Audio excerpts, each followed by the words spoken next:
Terhormat Bapak-Bapak, Ibu-Ibu, salam Pancasila. Bapak-bapak, Ibu-Ibu yang melihat video saya ini, tolong jangan lupa subscribe, like, dan di-share. Sifatnya gratis. Saya akan mengomentari pada hari Minggu tanggal 19 September 2021 ini, yaitu Irjen Pol Bonaparte dapat dituntut 3 perbuatan atas penganiayaan terhadap Muhammad KC. Muhammad KC dituduh menghina agama Islam berakibat Majelis Ulama Indonesia melaporkan ke polisi dan lalu ditangkap dan ditahan. Baru 1 hari Muhammad KC ditahan di Mabes Polri, langsung dipukuli dari jam 1 siang sampai jam 1 malam. Cukup lama, hingga pingsan berkali-kali dan lalu diguyur dengan air, dan muka badannya lebam semua, di mana tulang punggungnya hingga patah. Tulangnya hingga patah. Dilihat dari pemukulan atau penganiayaan tersebut, diduga akan membunuh Muhammad KC tersebut. Yang melakukan pemukulan para tahanan dan termasuk Irjen Pol Bonaparte ikut melakukan pemukulan. Pemukulan tersebut sepertinya sudah direncanakan secara matang. Dan juga setelah dipukuli tersebut, di mana pengacara tidak boleh masuk kepada ruang tahanan untuk menjenguk Muhammad KC, dan juga baru 2 minggu kemudian baru terbongkar kabarnya tersebut. Setelah dipukuli Muhammad KC tersebut, dia melaporkan ke Mabes Polri tersebut, sehingga mendapat informasi para pengacaranya, rupanya dia sudah dipukuli sebelumnya, baru 1 hari masuk tahanan. 2 minggu kemudian baru terbongkar kasusnya tersebut. Ada dugaan Irjen Pol Bonaparte ada yang menyuruh pemukulan tersebut, karena saya lihat apa hubungannya Irjen Pol Bonaparte tersinggung kepada Muhammad KC tersebut, seperti tidak ada. Mungkin ada dugaan dia itu ada yang menyuruh untuk melakukan penganiayaan tersebut kepada Muhammad KC tersebut. Dugaan yang menyuruh Irjen Pol Bonaparte datang dari lembaga agama yang berpengaruh di tengah-tengah masyarakat.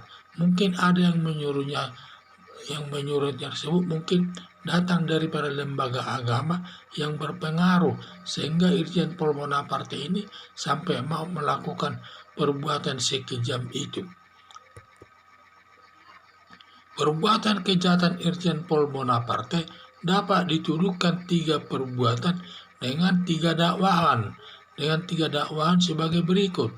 Dakwaan primer, melakukan pembunuhan direncanakan yang melanggar pasal 340 KUHP yang ancaman hukumannya hukuman mati seumur hidup dan hukuman badan maksimal 20 tahun.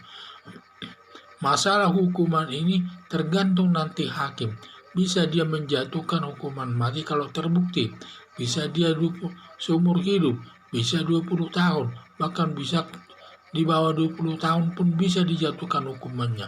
Tergantung penilaian hakim tersebut, alasan pemberat dan peringankan daripada perbuatan Bonaparte tersebut.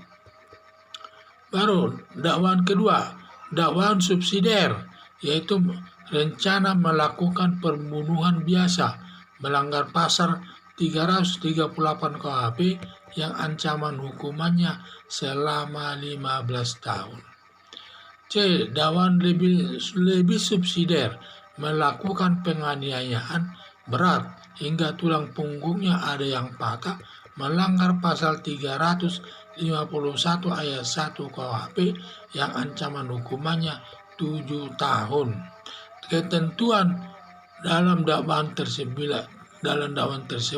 ada yang disebut dakwaan primer adalah yang terberat.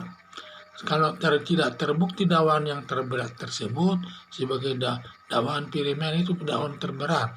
bila tidak terbukti nanti, maka didakwakan yang dakwaan yang lebih ringan, yaitu dakwaan lebih subsidiar. Ini yang lebih ringan ini, karena ancamannya saja selama 15 tahun. Kemudian apabila nanti dakwaan lebih subsidiar ini tidak terbukti, didakwakan yang dakwaan yang paling ringan, yaitu dakwaan lebih ringan, yang disebut dakwaan lebih ringan, karena ancaman hukumannya ini hanya 7 tahun. Jadi inilah ketentuan dalam mendakwakan seseorang di pengadilan. Pertama, dakwaan primer apabila tidak terbukti, maka dibuktikanlah dakwaan lebih subsidiar. Apabila dakwaan lebih subsidiar tidak terbukti, maka didakwakan dakwaan lebih subsidiar. Yang ketiga, jadi itulah sistem membuat dakwaan di dalam persidangan di muka pengadilan,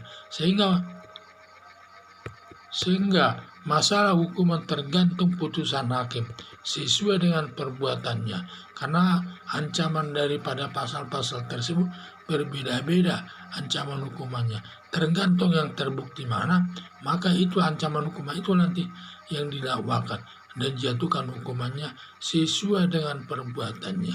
Itulah penyelesaian dalam perkara kejahatan di muka persidangan nanti. Sekian dan terima kasih.